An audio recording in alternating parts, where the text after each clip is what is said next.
Hello viewers and welcome again to Discovering Truth, and I am Pastor Forbes from the Gateway here in Bakau, Abiding with Ministries, the Gambia. We are in the second part of our discussion on Gambian intentionality, the pathway to national prosperity. As I said last week, we all want to prosper. I want to prosper. We want our nation to prosper. We don't want to bequeath a poor country to our children and the generations to come. Already when we became a nation, somebody wrote a book entitled The Birth of an Improbable Nation. And you know, sometimes you need those kinds of ridicules to propel you into a sense of determination that you make sure you prove them wrong. It's always easy to see the obvious. Life follows gravity. If you and I do nothing, we will be poor. We will just not go anywhere further.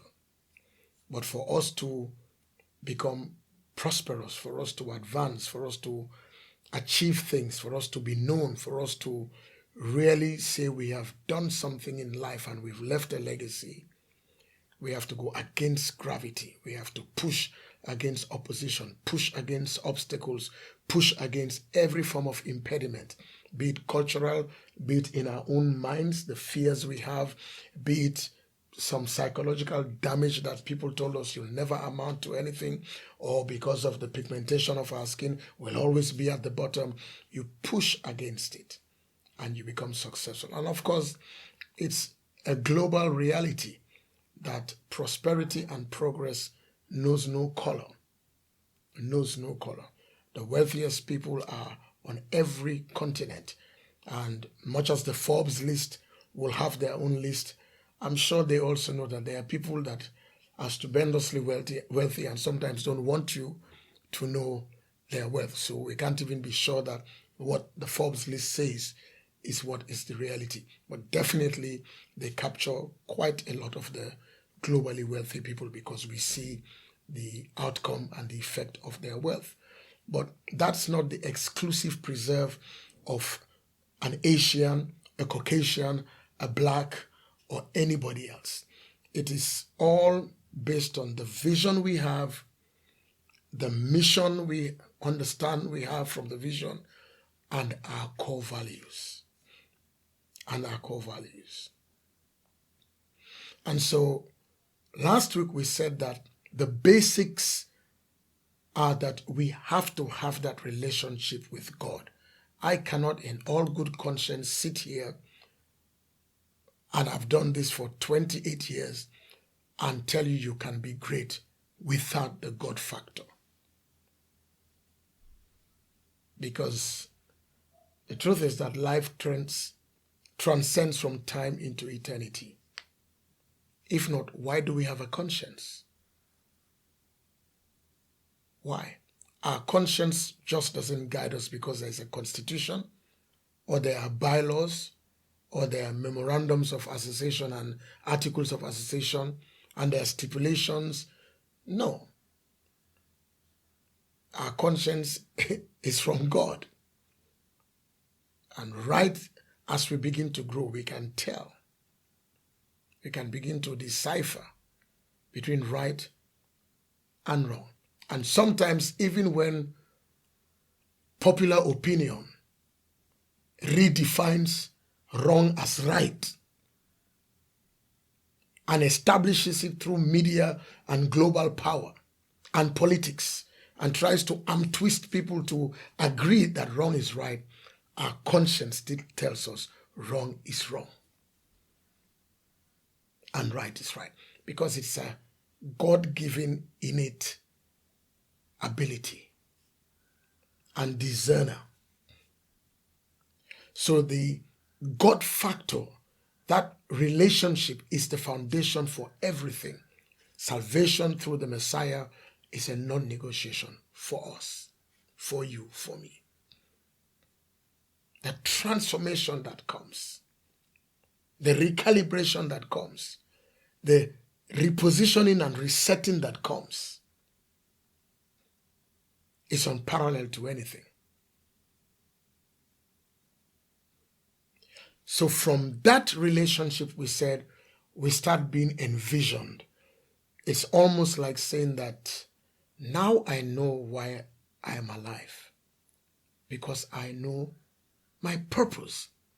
And my purpose comes from my vision. The reason why God allowed me to be born on this earth. The French will say my raison d'être, the reason of my being, what I came to do. Why God sent me here. Yes, birth through a father and a mother, a man and a woman, hopefully within the peaceful, loving atmosphere of conception. But regardless, life came for a purpose. Look at our world today. We enjoy electricity. What if he wasn't born? We enjoy so many things, and they are linked to names or experiences. What if they were not there?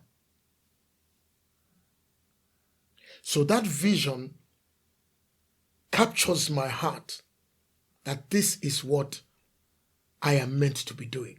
And as I ended last week, I talked about the book in the Bible called Habakkuk that has 3 or 4 chapters, I think 3. And the second chapter, from verse 1 to verse 4, especially 2 and 3, God told that prophet, write the vision, make the vision plain, so that everybody who reads it will run with it. This is our vision. This is what God has called us to do. This is the Gambian vision. This is what we are all about. So if we call ourselves the Smiling Coast, people should come and see that we are smiling. And if we are not smiling, then either we don't have a vision, or we don't believe the vision, or maybe we are on the way to smiling, or maybe we should change it.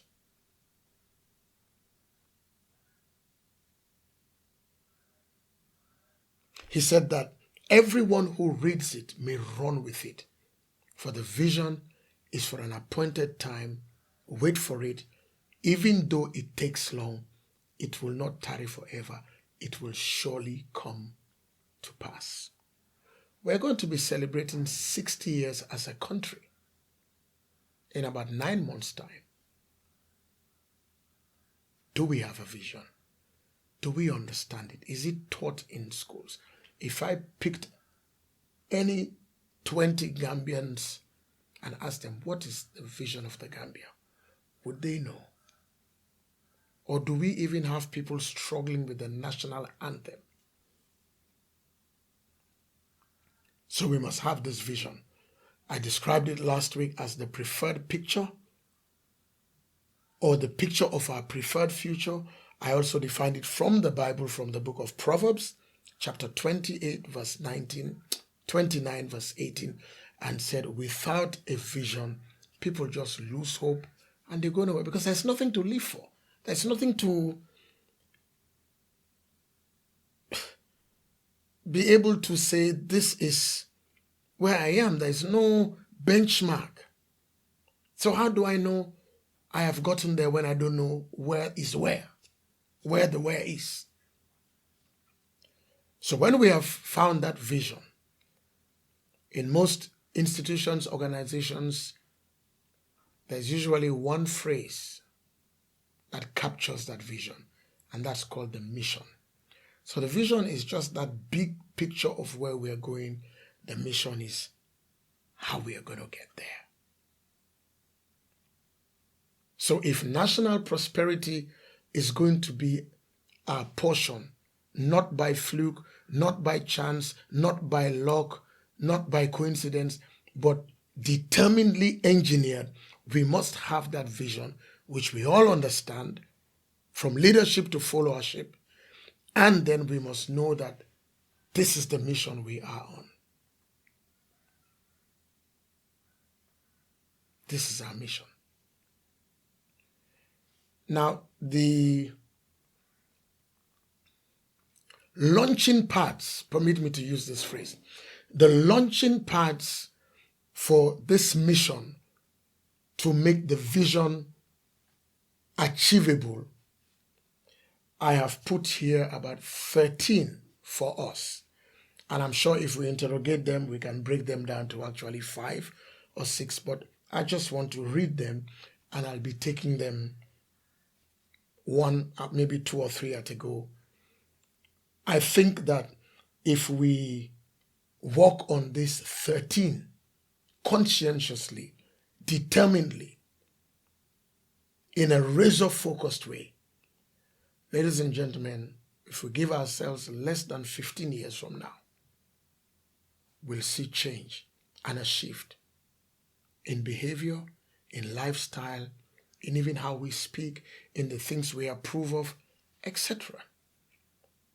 I talked about a particular nation on our continent where I was told that when they were rebuilding after massive tragedy, one of their pointers was to bring in what they called mindset reform. Rethinking. Man sosela, man olofla, ki pulla, ki akula. Then foreigner they work in Kanawi country. Ki jolala. Sererbi. Njagobi. Most of the times we can do that for fun, the Yomis, the Badimukas, and we do all that. But when we go deep down into what we do, is that erased? Or are we fractured and fragmented? Trying to look great when we are fragmented. So this nation birthed what they call mindset reform and drove it down to the basics in schools. And you see it in other nations. You see it in movies. Maybe you want to touch somebody, you want to arrest somebody. One of the things they shout is, I'm an American. They don't say I'm a Republican. I'm a Democrat. I'm Tea Party. The English don't say I'm conservative. I'm Labour. They don't say that. I'm British. I'm English. I'm a Scotsman. I'm Welsh. I'm Irish. What do we say? If you look at us, strangely enough, almost all the way through our African continent, I'm Yoruba, I'm Igbo, I'm Fanti, I'm Ewe. You just hear it. I'm Shona. You hardly hear, I'm South African, I'm Nigerian.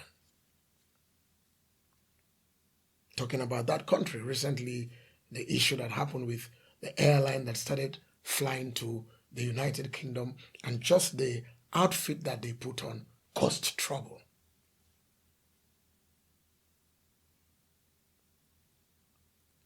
I believe it's our national pledge that says if we are divided, we will never attain great things. There is a phrase like that in our Gambian National Pledge, or as we know it, divided we fall, united we stand. In the first book of the Bible, the book of Genesis, in the 11th chapter, Genesis chapter 11, verse 6, the story about the building of the Tower of Babel. It says, when they were walking, God said, and I quote, God said, behold, the people is one. He didn't even say are one. He saw them as one unit, integrated, wholeness. The people is one. And what they begin to do now, nothing shall be impossible to them because they decide to do. Once we come in unity, in togetherness, with a common goal, with a common purpose, no agenda, we understand what this is. Oh, heaven takes note. So we have a vision, we have the mission, then we have this, I call them launching pads, and they make up what we call our core values or our corporate or national culture. What is our national corporate culture? Forgive me, let me borrow from America. Why do they have Thanksgiving Day? Why are those days so important? Mother's Day, President's Day.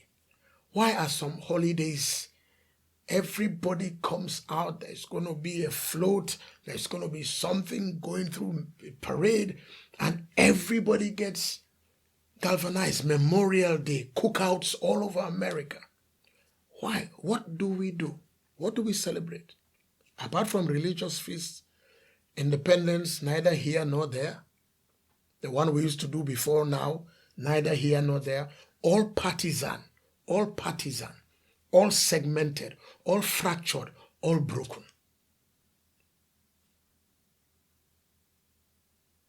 Sometimes to the point that even when it comes to certain feasts, we are still divided.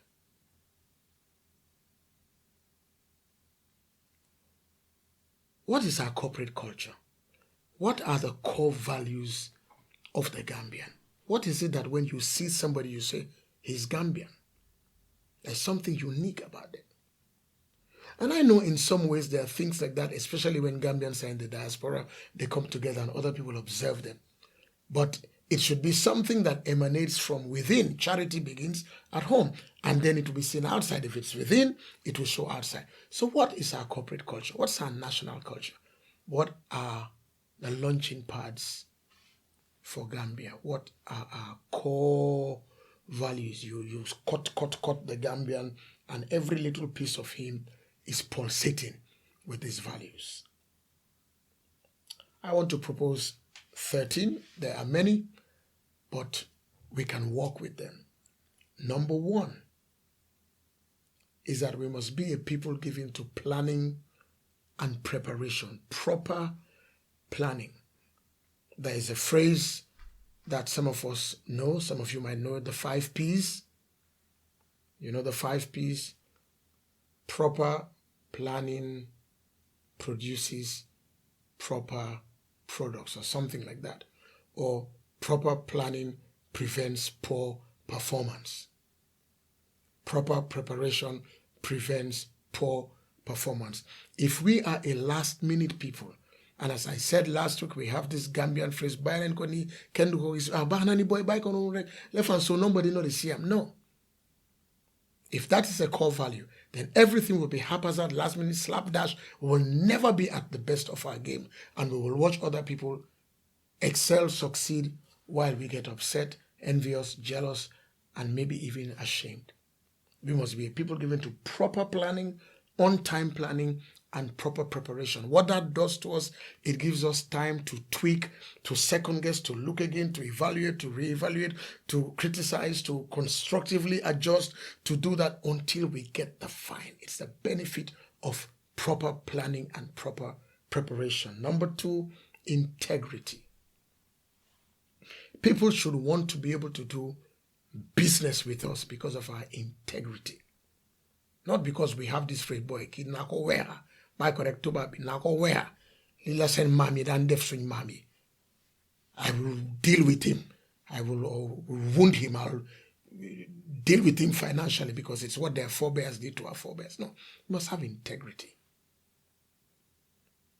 I remember once I was in a West African country with somebody who I hold in very high esteem, and we were chatting with somebody else who was an entrepreneur.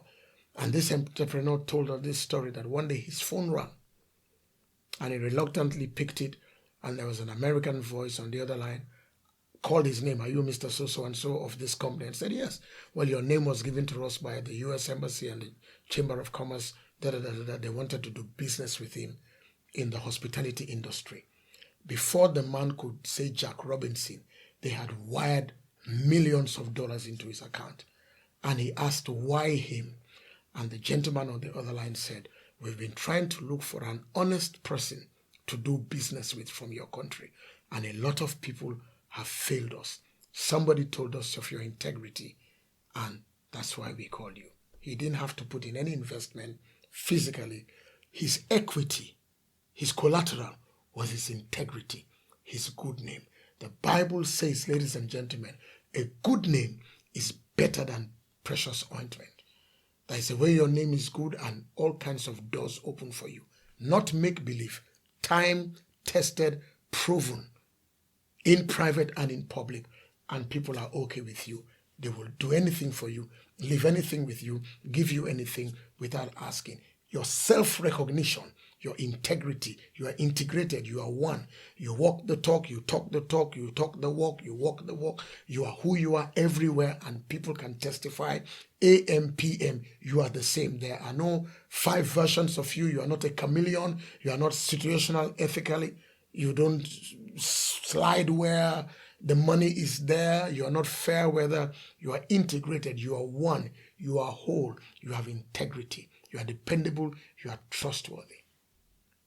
That should be a Gambian core value across all sectors.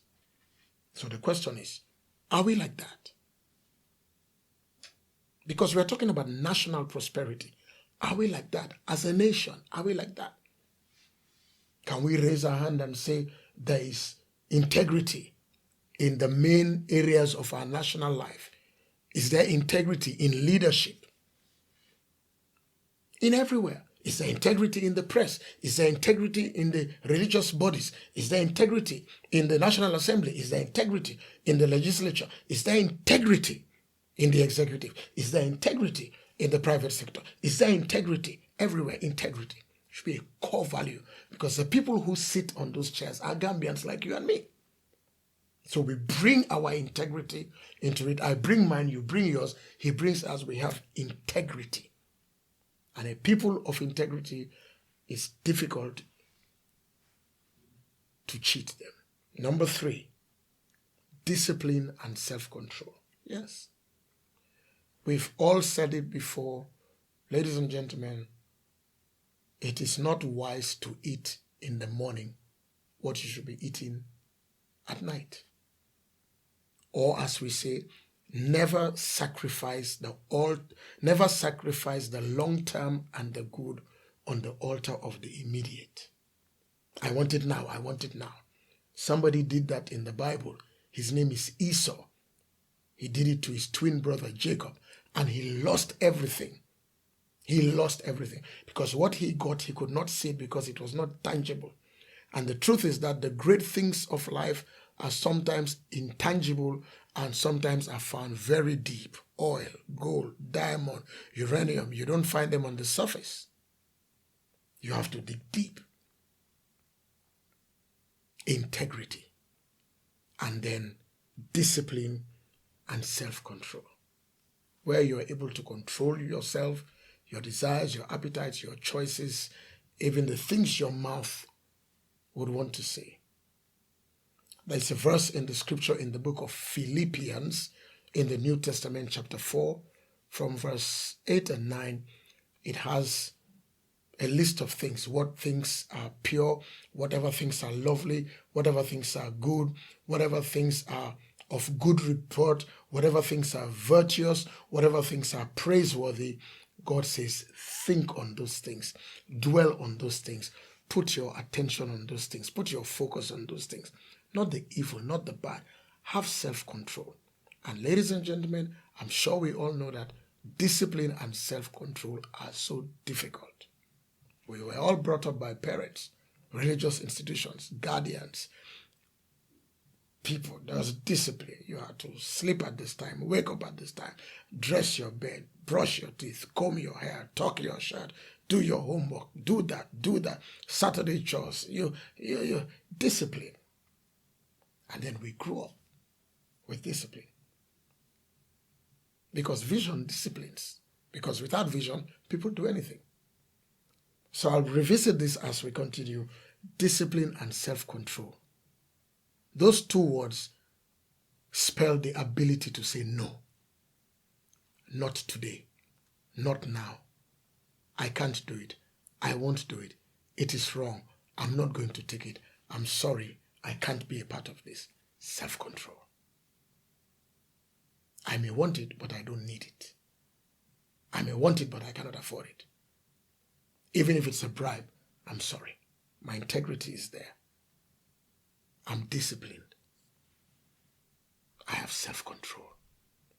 Because if you cannot control yourself, if I cannot control myself, how do we control other people? And that's why these launching pads or core values must be seen at every level of our nation, especially in leadership. Leadership must have discipline and self-control, not be greedy, not have what Ghanaians call buga buga. Everything you want to take, you want to take, you want to take, you want to take. As a 70-year-old friend of mine recently said, how much can you eat at your age? How much do you wear? What do you do? Number 4, contentment. And I want to stop at number 4. Contentment. It's the same thing. You know, when we say, doilo, you go, oh, the accuse I remember my mom in glory will say, una get conscience. That means take some and live for others. Don't wipe everything away. Be conscientious. It means be content. In fact, there's a verse in the Bible that goes like this. Godliness with contentment is great gain. It's okay, I'm fine. It's all right. No, I'm fine. You know, when children do that in other people's house, the parents take note. And sometimes they call their children, you see that boy, we're giving him more, he said he was fine. You like to eat plenty. There must be contentment. Because if there's no contentment, again, greed, avarice, self-aggrandizement, all kinds of things happen. We cannot take the nation into prosperity like this. So let me stop here. 4 out of 13. Obviously, we are going to continue. I thought I could do this in 2 parts, but no. But this is the corporate national culture. The Gambian must be one who plans and prepares well, because he understands that proper planning prevents poor performance. 5 P's. The Gambian must be somebody of integrity, somebody who is trusted, is reliable, their word is their bond. The Gambian must be somebody who is disciplined, is self-control. The Gambian must be somebody who is content and not driven by inordinate desire, not envious. I have to take it. We live through that. It never wins. So let me stop here because of time, and we'll continue from here, and the next one will be sacrifice and service, and we'll go to that all the way to number 13. Until I come your way next week, by the special grace of God, I pray that we all work on this. I need to work on them more. You need to work on them more, because we want our country to get into the pathway of national prosperity so that we can bequeath a prosperous nation to the generations after. May God keep us all. May God bless us. Have a good day.